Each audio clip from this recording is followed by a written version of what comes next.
Good afternoon, everybody. Thank you for your patience. Waited a few minutes here in case people are trying to dodge between rainstorms, which seem to keep drifting about. But welcome. We're very pleased to present Professor Gil Weinberg today to speak about embodied musical intelligence. I'll take just a minute beforehand to introduce, in case you're not familiar with us, the Center for Mind, Brain, and Culture. I'm the director, Dietrich Stout, and we are an interdisciplinary center that exists to promote dialogue and research at the intersection of these three thematic areas, mind, brain, and culture, which I've thought about it a lot, and it's basically includes pretty much everything that I can think of. So we do our best to identify different emerging areas of interest across these. Embodied cognition, in fact, is one of those areas. We had a workshop a few years ago on this topic that led to a special issue of the Philosophical Transitions of the Royal Society. So if you're interested in embodiment, then maybe you'll be interested to look that up. More broadly, what our center does is basically to organize events that promote these dialogues, and we oftentimes invite visiting speakers, such as Dr. Weinberg. We're increasingly looking to invite people from the local Atlanta area because we find that that is more likely to lead to prolonged re-engagement with people. And so I would encourage you, if you find interesting things today, to reach out to our neighbor, Dr. Weinberg, to discuss these things.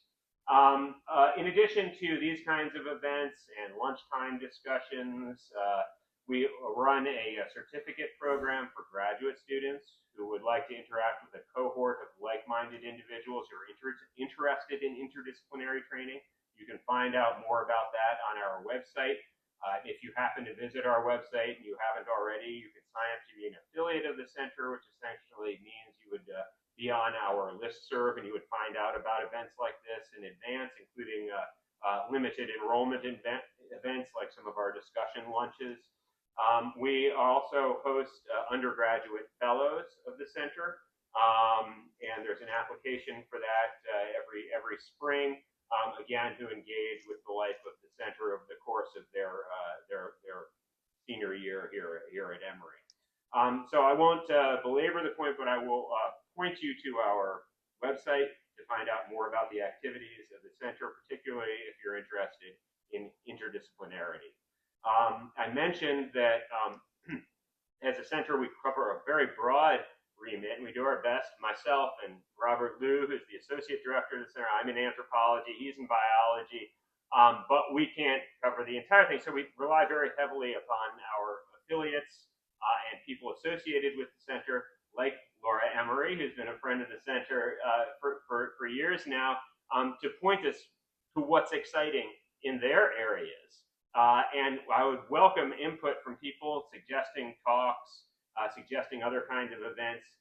We even can provide support for people who are planning workshops or conferences to help you do that and realize that, because we have a lot of experience in that area. But for now, I'd like to actually turn it over to Laura to do a proper introduction. Thank you. Sure. Thank you. Well, I want to thank Pete and Robert for asking me to invite Dr. Weinberg here today, and also to Leslie and Tamara for helping with the logistics of organizing this event, or every event actually I've ever organized. So thank you. My pleasure to introduce Gil Weinberg. He's a professor and the founding director of Georgia Tech Center for Music Technology, where he leads the Robotic Musicianship Group. His research focuses on developing artificial creativity and musical expression for robots and augmented humans. Among his projects are a marimba playing robotic musician called Shimon that uses machine learning for jazz improvisation, and a prosthetic robotic arm for amputees that restores and enhances human drumming abilities. Dr. Weinberg presented his work worldwide in venues such as the Kennedy Center and the World Economic Forum, and many others. His music was performed with orchestras such as the Deutsche Symphony Orchestra Berlin, the National Irish Symphony Orchestra, and the Scottish BBC Symphony. while his research has been disseminated through numerous journals, articles, and patents. Dr. Weinberg received his MS and PhD degrees in media arts and sciences from MIT and his BA from the Interdisciplinary Program for Fostering Excellence in Tel Aviv University. Please help me welcome Gil Weinberg. Thank you. So I've been working on embodied intelligence for the last 25 years, partly because I believe that in order to truly be intelligent, it has to come from the embodiment, interaction with the environment. We are going to talk a little bit about the benefit of learning from physical interaction with the environment. But in particular, I'm interested in creativity. So the robots I develop or the prosthetic I develop is about enhancing human creativity. Recently, I started to get worried about AI. I'm going to talk about some of the ethical issues and some of the things that I didn't envision when I started. Anything from the risk to agency, to human agency, to other risk about disability and so on. But I will show projects from the last 25 years, back then when I was completely optimistic and AI is going to be awesome, before I realized, yeah, maybe not, or there are ways in which it may not.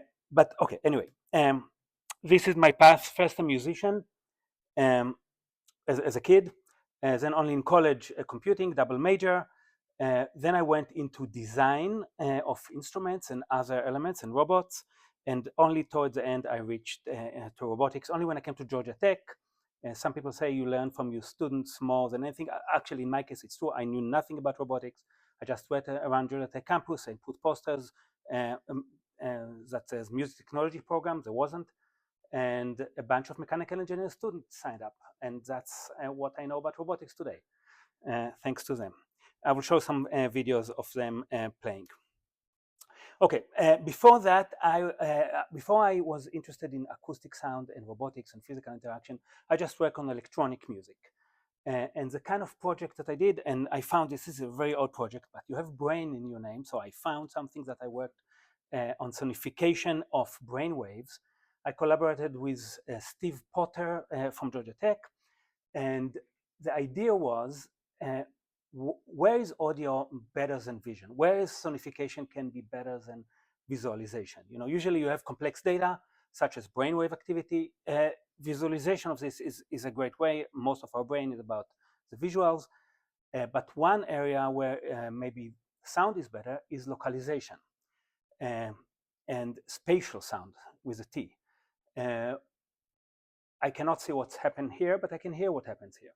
So I worked with Steve in order to try to sonify brain activities with multiple speakers around the room. We had a petri dish with, it was called Fish and Chips, the project. It was fish brain and computer chips. It's not my name, it's his. And we try to have in a gallery setting at the iDrum here in Atlanta, an experience where people can hear all the movement of electric activity around through multiple speakers. I'll show briefly and play briefly. This was the setup in a small gallery. You can see with the 4 speakers, another 4 speakers here, just to generate the sound. And this is some of how it sounded like. And you can see that whenever there's a burst, that's still too loud. You cannot enjoy it because we only have stereo. But imagine that you could hear all the sound going back and forth, and you can see all the electrodes from and all the directionality of the brain interaction. So that was fun, but it came from computer speakers. And at some point I felt computer speakers, even if you have 8 of them, or I don't know how many, it's not as rich as acoustic sound. If you're a musician, you know that acoustic sound, you play a drum, and with every hit, it sounds a little different. If the humidity in the room is different, it will sound different. If you have multiple instruments, you can hear them acoustically with all kind of vibration that computer speakers cannot provide. Another element that is missing in computer music coming from speakers, and there's no mistake here, I didn't put the sound because I wanted to see the visual cues the musicians have with each other. how they synchronize the gestures. You can imagine a guitar player, in a second you'll see it, finishing a song with a drummer. You've seen it before. Visual cues are very important. You see how they look at each other, decide when to move. You cannot have them with speakers. And of course, very few people can move like Jagger. There's one. But even people who are way, way less cooler and play jazz see the visual connection that the pianist has with the trumpet player as they turn trading force. You don't see it right now, but looking at the second I play, and you look at how we look at each other, to know who is playing, what to play, and how to build on each other's music. So visual cues is very important, and gestures are very important. So I'll show one project, very old one, for my grad school, when I decided, okay, maybe not robots yet. Actually, I didn't think. It's only thanks to this Georgia Tech student that I'm in robotics. So back then, it was, let's bring gestures into the musical interaction. I developed musical instruments. That's where I did design. 8 of them, 8 beat bugs. You can create a rhythm, you can manipulate the rhythm, and you can send it back and forth in order to create some kind of a group collaboration. Very old project, as you'll see in a second. It plays it back to me. Now I can start manipulating. I change the pitch, so the more I press, the higher the pitch goes. Now I also can change the rhythm, augment it.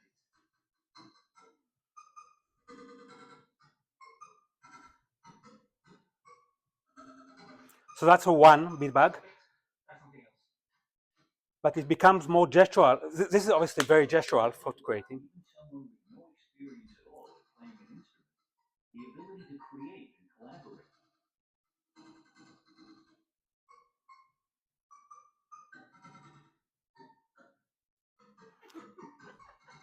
Maybe I'll jump a little to the gesture part. When you come towards me, I can play with you. So interconnection, I can manipulate his music, he can come with mine. We worked.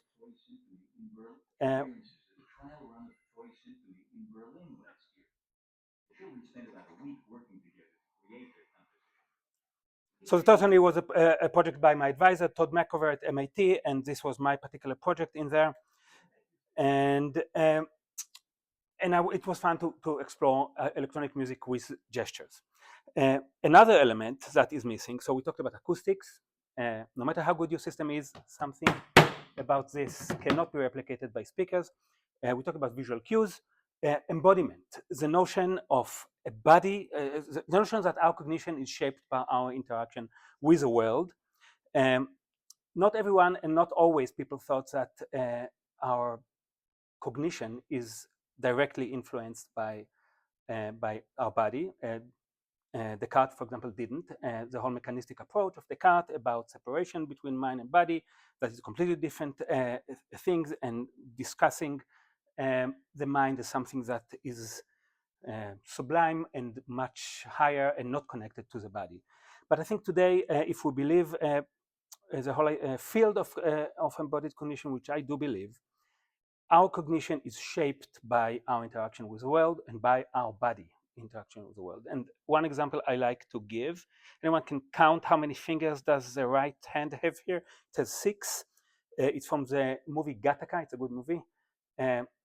And I know that if I had 6 fingers, the way I would play music would be completely different. I would play differently. I would think about music differently. The kind of possibilities and the kind of interactions that I would have will be directly related to my body and what I can do. So we don't have acoustics, we don't have visual cues, we don't have embodied interaction.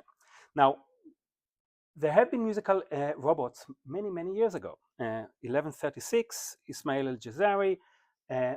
We call it robots today, but it's not the kind of robots that I'm thinking of.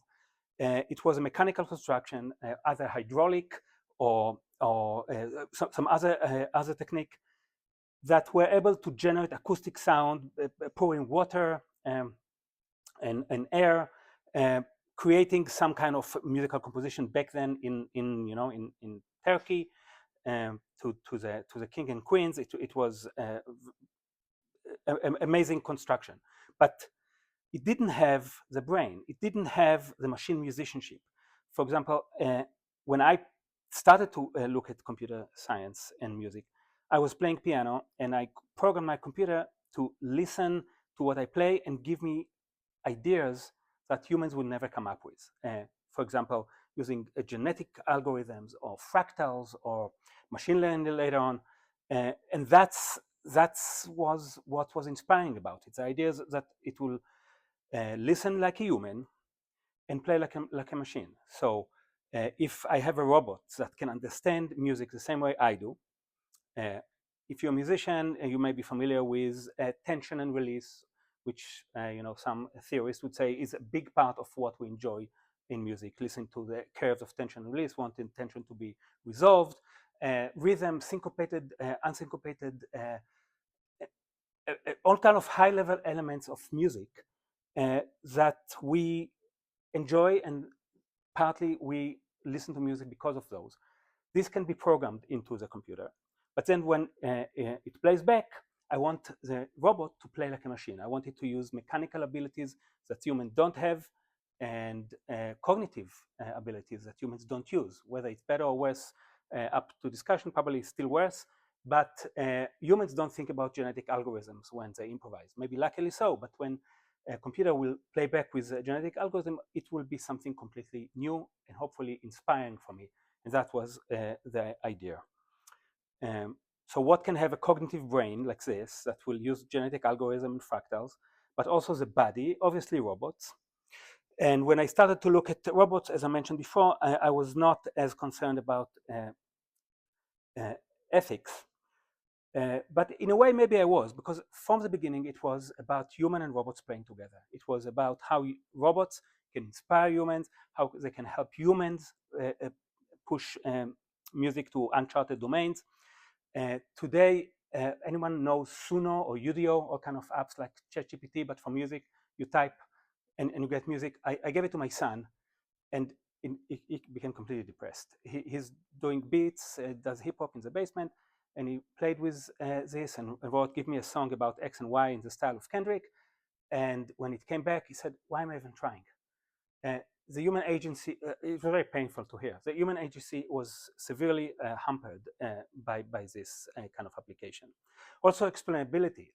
You type something and you hear something back, you don't know anything about music, you don't learn anything, you don't understand why it came up. Obviously, there's environmental impact. My robots are really trying to use really small models. We're using MIDI and not audio, so the models are very symbolic and small, hopefully reduce environmental impact. Diversity and inclusion is a big problem today. All the Sony and Udios of the world using pop music, Western pop music. Specifically in my robot, I try to bring music from all over the world. You'll see Carnatic violin player, Middle Eastern drum circles. We're trying to really have a much higher inclusion and diversity in the kind of training data that we're using. Okay, so the first robot was Hailey, and that's a robot that uses a power drum, a collaborative instrument. Multiple players can play together. And here we use a genetic algorithm. And this is a student who looked at my note on the tree and joined Scott Driscoll playing with it.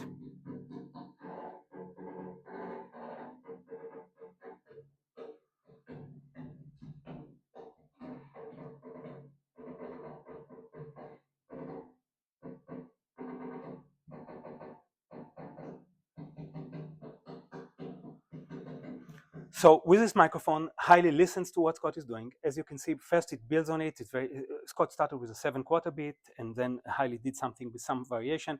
But at some point, Hailey, thanks to the genetic algorithm, which if we have time, which we don't, I can explain more, generated new ideas. And you can see how Scott is building on the new ideas that Hailey came up with, and some kind of a new connection happens based on algorithms that humans don't use. Here is us with Arabs and Jews in Israel in a collaborative project with multiple humans and Hailey playing together. You'll see also beat detection at some point. If I start to clap here, you'll be able to clap with me very easily. For computers, it's very complicated to get good beat detection. So we try to create all kinds of interactions where Hailey uses computer scientists in the room, self-similarity, autocorrelation, this kind of ideas from computer science to to be able to detect the beat, but then it also improvises. It takes a pitch from one drum and the rhythm from another drum and morphs them together in a way that humans don't. Look at his face, by the way, when Haile responds to him. He came in the morning and this show was in the evening.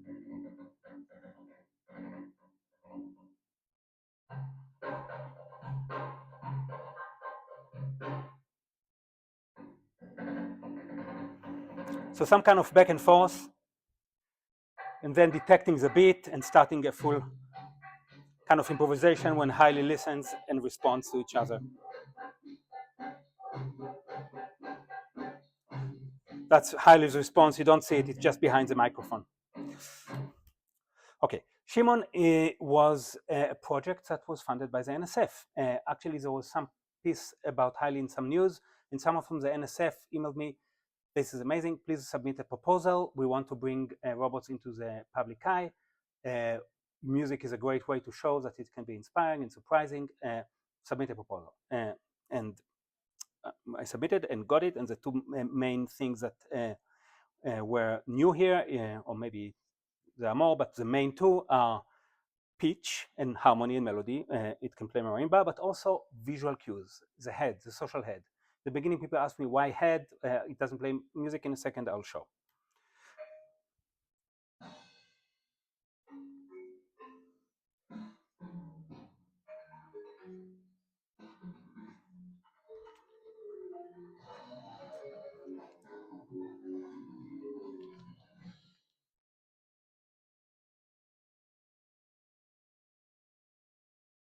So you see that the body bring a story, bring some kind of character into it, even kind of the dual back and forth. A real Georgia Tech student, architecture student, Katie, is playing drums here. Shimon listens to her and improvises. Let's talk about embodied cognition. We talked about me having 6 fingers and how it would change, how I play music. So we made some experiments. That's a project by Mason Breton, PhD student. You can draw contours of pitch, not knowing exactly what will play, but the pitch starts high and then go low, and then also net density. So it starts here and then become less dense. But again, the computer generates the particular notes and rhythmic complexity and harmonic tension.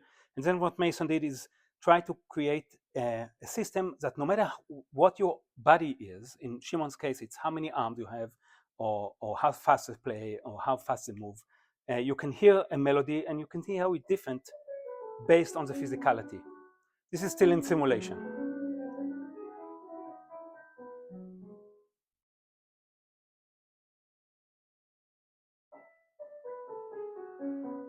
Similar but different.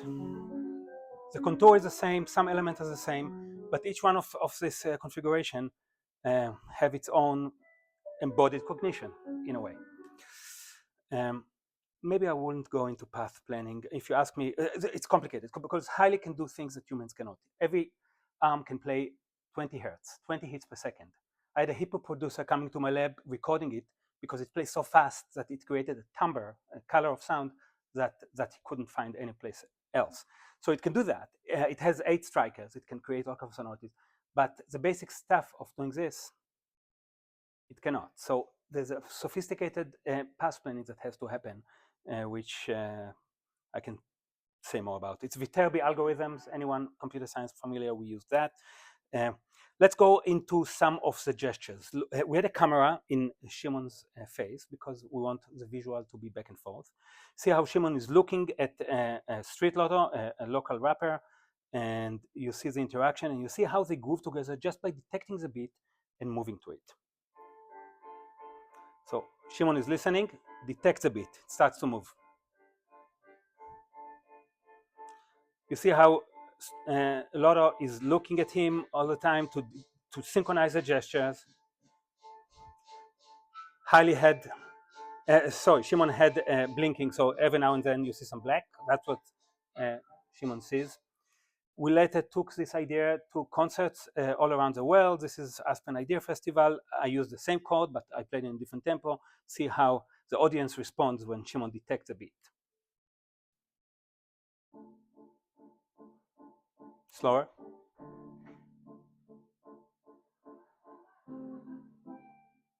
And now Mason is playing guitar, and Shimon knows it, looks at him. The whole embodied interaction um, makes the whole experience much more engaging. And now Shimon is starting to improvise based on what he heard before for me, and we are building on what Shimon is playing.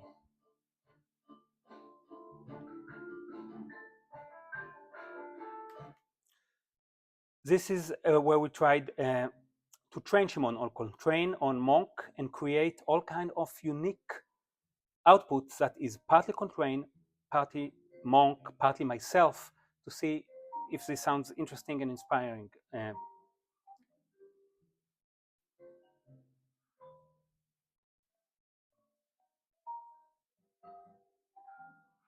If you know Monk, this clusters and syncopation.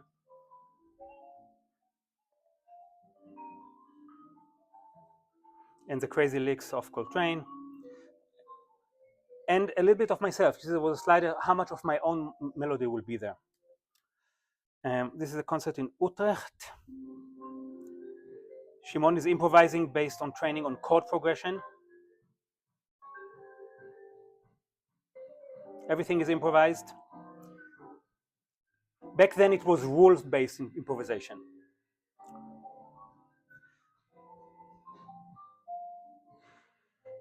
And now I responded based on what I hear. I don't know if we have more time, I can show more later. But just in general, in the beginning, it was mostly about models and rules.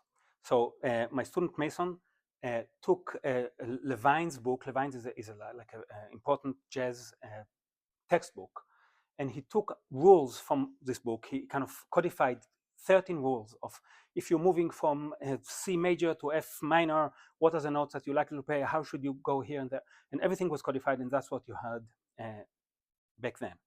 Today, the world is moving to data. I don't care about rules. I don't know what tonality is and what's the dominant or the subdominant. Just give me data. Give me everything. Give me huge data, and I don't even have to be a musician if I'm the computer scientist. Just I'll put it in my convolutional neural network, and some patterns will emerge. I still like to bring rules and the data. I think it leads to better results. Anyway, this is Shimon raps. We said, okay, if you play and Shimon responds, that's great. But what if you sing or if you rap? How about rap battles? Now, this is pretty old. This is 2017. Today, all of you probably heard deepfake voice, which are much better than this. This sounds like Alexa from 2017. But it was a start. We now have a project that we have a student who are affiliated here of creating a much better voice using some of the new machine learning projects for voice generation. But what's unique about this, it listens to the rapper. This is Dash Smith here, Atlanta, a local artist, rapping and Shimon responding, and this is how it works. The microphone rhyme is a champion. Shimon thought he was one, but he can't be one. Cause I got the vocabulary off the top and I'm off the rock, closing up shop. Your frustration, social indigestion, ask attention. The solution is passing by. We are the servants of the world for the world's showing aim. Cause you're trying to make a claim. I want to be a human. You want to be human, but you gotta get a circulatory system. All right, and they went at each other back and forth, fighting who's better. A much worse rapper is this guy. No, I don't rap. I've never rapped in my life.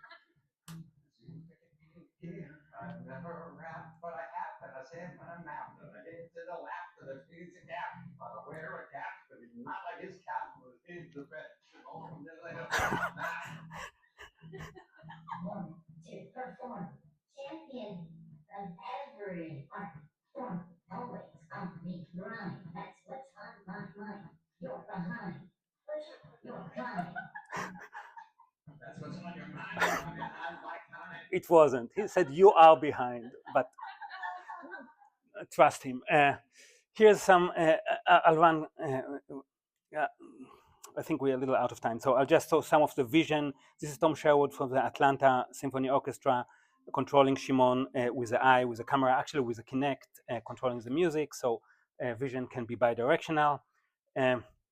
This is a Kennedy Center, Shimon improvising with shimmy. Maybe I'll show a little bit about shimmy later. We have 3 shimmies here.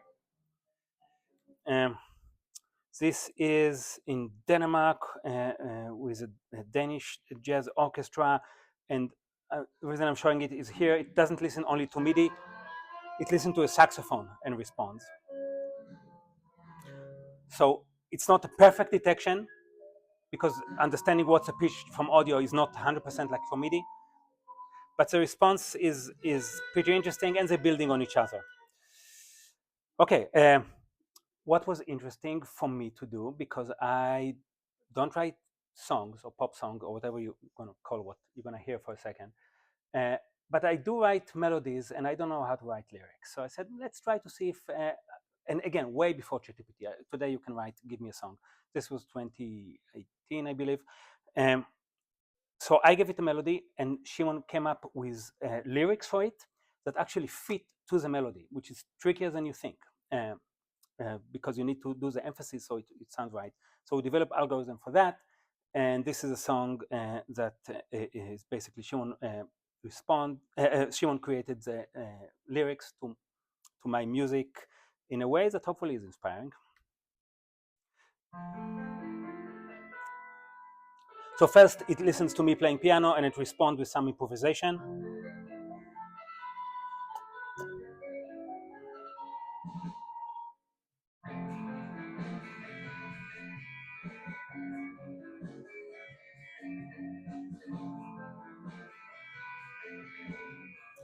Foreshadowing some of the other things I will talk about.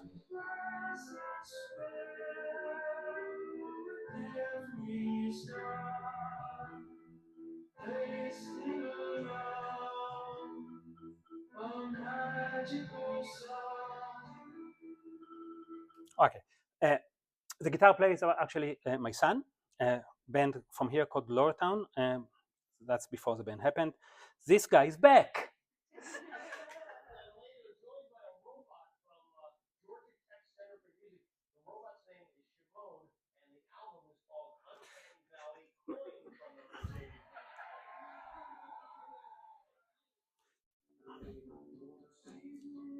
So we like to collaborate. This is a band called Coin, and Shimon is taking the chord progression and gives some improvisation.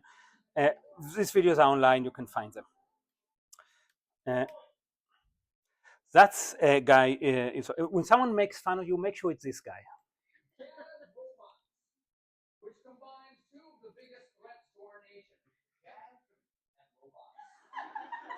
He's been programmed to dig it too, bobbing his head to the beat and checking in with his fellow players, meaning that long after the robot uprising kills all humans on Earth, there will still be someone on the planet pretending to play jazz. Any jazz players here in the room? Okay, Shimmy was an effort to make it a little more compact, only dancing, listening to music and listening to actually commands. There's a bunch of videos. I will maybe show only one when we trained it, talking about diversity. This is from an Aboriginal language. We try to create just emotion and prosody in his voice that would not have any semantic meaning, but will project something. Think about R2D2, but something that is based on machine learning.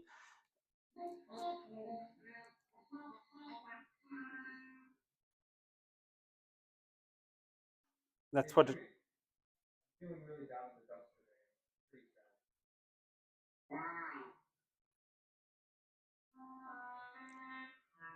So detect emotions, and it can play with emotion. This is a project was funded by NVIDIA. Today, unfortunately, you see some of this technology when you talk to a robot online, they actually try to bring some emotion into the voice. Not my original planning for a robotic agent to try to sell you something by sounding sad, but you cannot control that. This is a project by PhD student who graduated last year, Raghav Sankarayaramaran, and he tried to bring Indian music, Carnatic music into robotic musicianship.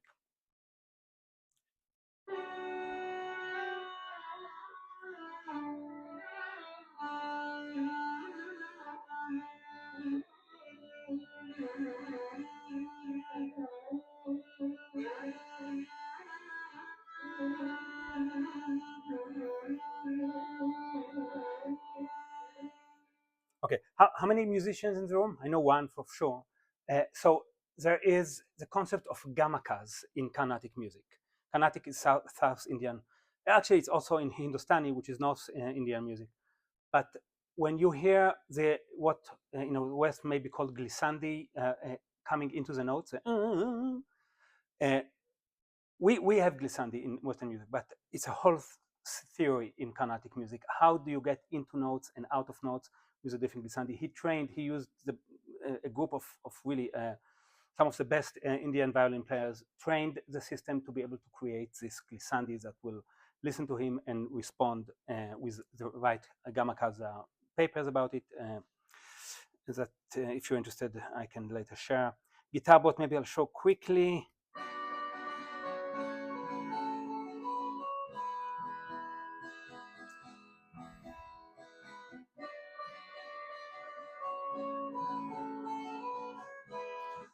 That wasn't supposed to look this way.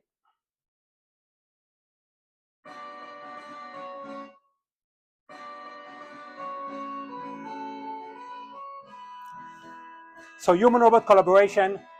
Human is pressing, robot is playing, sometimes strumming, sometimes plucking.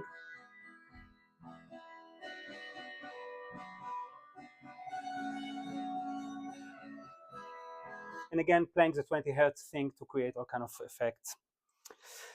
Okay, so at some point in, I believe, 2014, just when I started to think about what are we doing here, will it replace musicians? And the whole concept was for human agency. Jason Barnes, an amputee drummer, contacted me. And he was a musician as a kid with two hands and a drummer. And then there was an accident where he lost his arm, electrocuted, and he was depressed, and music was his life. He didn't know what to do. So he tried to develop a prosthetic with some kind of bouncy springs, because that's what, okay, hopefully it will become louder later. But he didn't have the control. Anyone, drummers in the room, jazz drummer in the room, you really need to control the bounce by how tight you hold the stick. So he thought maybe a robot and some kind of a robotic device, the music. He Googled, I guess, robots and music. He found me. I never did it, but then I said, wow, maybe, just maybe, if we bring some of this creativity and technology into the human body, then we don't replace, we purely enhance it. So for 10 years later, I worked with Jason. This is the first time he met with my students with a, you see two sticks. In a second, I will talk about why two sticks. EMG, listening to electroactivity from his arm. Again, playing faster and creating polyrhythm, 19 hertz and 20 hertz. Look at his face. He just wanted to control the bounce. But I was interested in artificial creativity, and let's see what happens when the machine brings idea, and what happens if the machine brings idea into your own body. What do you do with it? So I told him, how about a second stick? The second stick will have a mind of its own, not under your full control. If you don't want, you just fold it and you play with one stick. But whenever you want inspiration or something new, the other stick will have a mind of its own. So he was a good sport. He liked it. Later, Google funded it, and when Google funded it so he can own it, because this was owned by Georgia Tech, he asked for one stick. So I tried. But here he explains how it works. In this video, I demonstrate how I control the robotic drumming processes using my forearm muscle. The EMG electrodes attached to my arm send very low latency signals to trigger the robotics take on my contract muscle. So in this case, he's just triggering, but the main idea was to control the bounce. He's really flexing or strengthening his muscle. Listen to the effect. No bounce. Now he relaxes. You can hear the bounce. That's what he wanted. So we first thing gave him what he wanted, and then we gave him what I wanted, which is these abilities to create timbres and these abilities to create polyrhythms. And then he became a composer because he has new capabilities. And this is a piece, I think it's called Sky by him. We performed it around the world.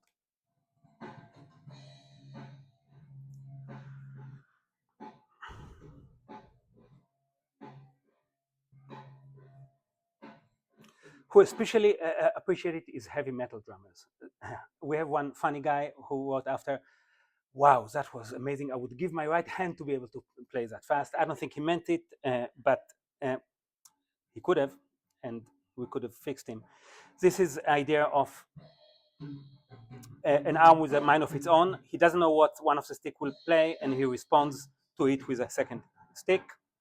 He enjoyed it, not enough to keep the second stick for his own one. This is, I think, even more interesting. Andrew, the guitar player from Kansas State, is playing different chords. Every chord is detected and changing the speed and the rhythm on his mind of its own stick. And Jason has to adapt. This just shows a demo. So that's fast, faster, slow. So every chord has its own effect. So it's a strange kind of weirdly intimate scenario when someone else actually controls your own body in a way. But I think Jason used it great. And here is a piece, a jazz piece that they played, a standard, where you can see how Jason plays like he never played before, with this kind of intimate control from Andrew.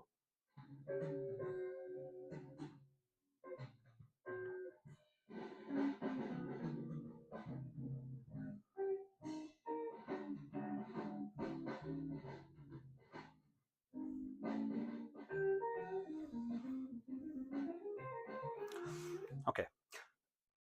We played around with Shimon and Jason in all kind of places. This is for kind of just a beginning synchronization between Shimon and Jason. A piece by Chris Moore from Georgia Tech. Okay, try to plan what I can tell you in 8 minutes, maybe about this. EMG is very noisy. I don't know if people here, biology, work with EMG, but we pretty much got flex or relaxed. We didn't get finger by finger control, and we didn't get more sophisticated control. And we went with Professor Shino from Georgia Tech in applied physiology, and I contacted him and asked him, is there some kind of a way to get the EMG a little closer to the muscle to create? And there are little acupuncture-like little needles that you can put the EMG into the muscle and says this will be more accurate, you can maybe have better control. And we went to Shino's lab, and we didn't know exactly where to put. We wanted Jason to move his phantom finger and to see exactly. And luckily, Shino had an ultrasound machine in his lab. And we said, okay, let's look at the ultrasound and see exactly what moves, and we know where to put the EMG needle.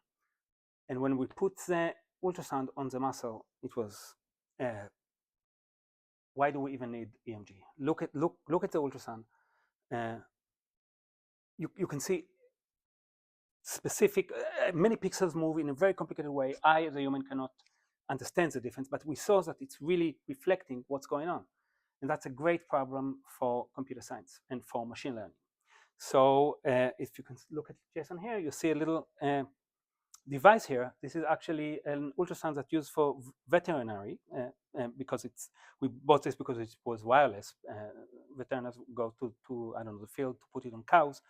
And we wanted Jason to feel free and not with all of these wires.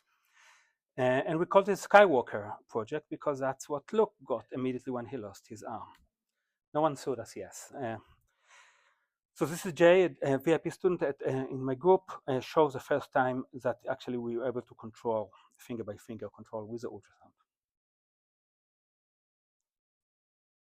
We trained it, and of course there's latency, but we were able to get, of course we chose a video that it was 100%, but we were able to get close to 100, 90-something% accuracy. We also wanted to know how much, so using regression. You see the ultrasound signal on the side, you see how it moves. That's exactly what we saw in Shino's lab.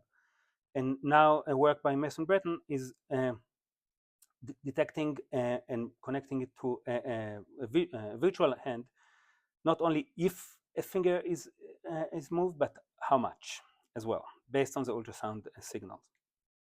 This is the first time Jason ever tried it.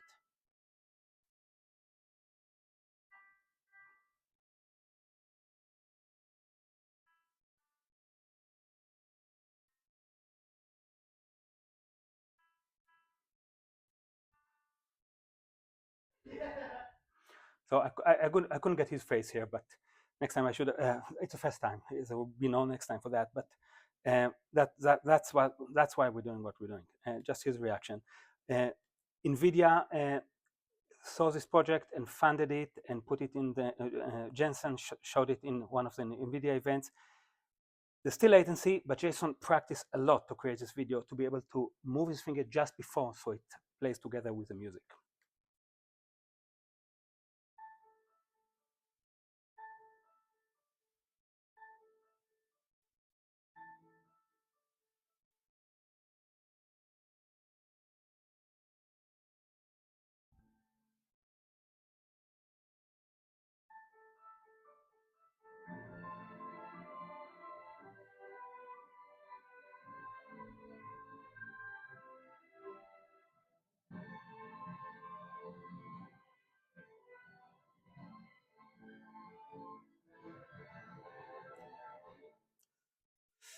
Okay, I think the last project I will show is this one, even though there's a few other robots that I didn't show. I can later send a link for them. This is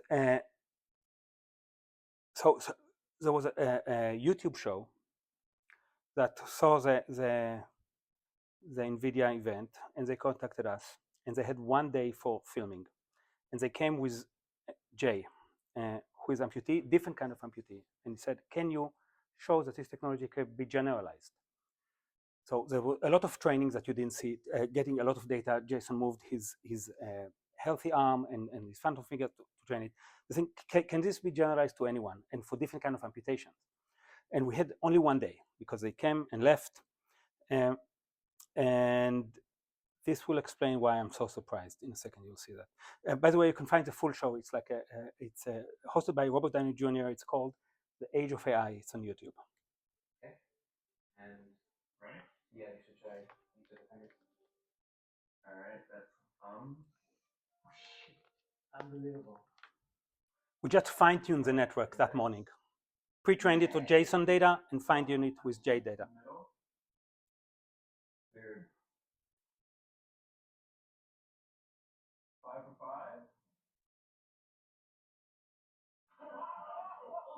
Whoa, that's wild. All right, let me do it again. Very natural, man. Doesn't that feel crazy? Wow. I didn't think it would be this. Okay. 2 minutes, I'll show this. Why not? If amputees can use it, why not my student, Tyler White? Or anyone with 2 hands. The sensors here were music, EEG, and vision.